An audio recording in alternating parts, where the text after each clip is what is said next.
அவன் உனக்கு வேண்டாமா? தப்பு பண்ணிட்டியம்மா, பெரிய தப்பு பண்ணிட்டியம்மா.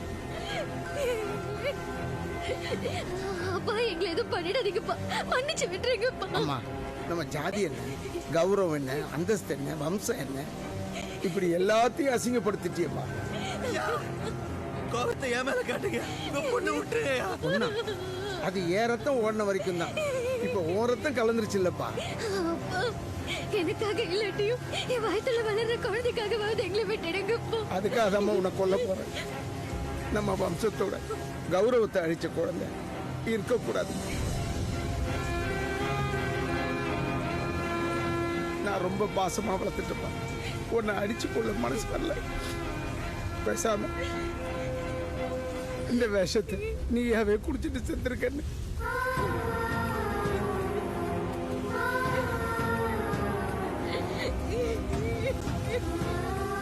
வேணாமாயா, சொன்னா கேளுமாயா, அது குடிக்காத.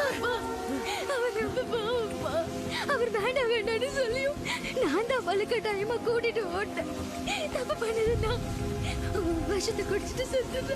அவரை விட்டுடுங்கப்பா, கெஞ்சி கேட்கிறேன், அவரை விட்டுடுங்க. நீ கஷ்டப்படாம போய் சேருமா, அவனை விட்டுற. வேணாம், எனக்கு என்ன ஆனாலும் பரவாயில்ல, வேணாம், என்னை பத்தி கவலைப்படாது.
பாத்துமா, பாத்து, வலிக்க போதுமா?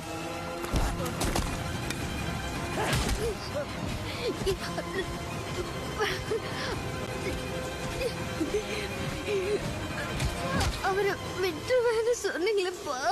நீயே வேணானும் போது அவ யாருமா? ஐயா, ஐயா, போதுமையா, விடுங்க, அவன் செத்துட்டா. நம்பி வந்தோம்,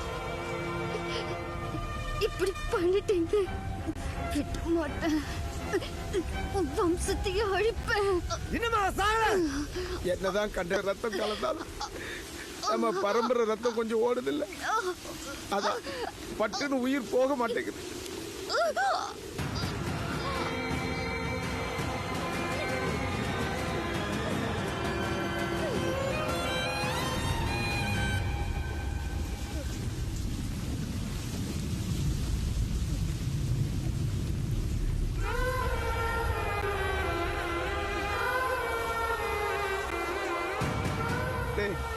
இவங்களை எங்கேயாவது கண் காணாத இடத்துல புதைச்சிருக்கிறேன்.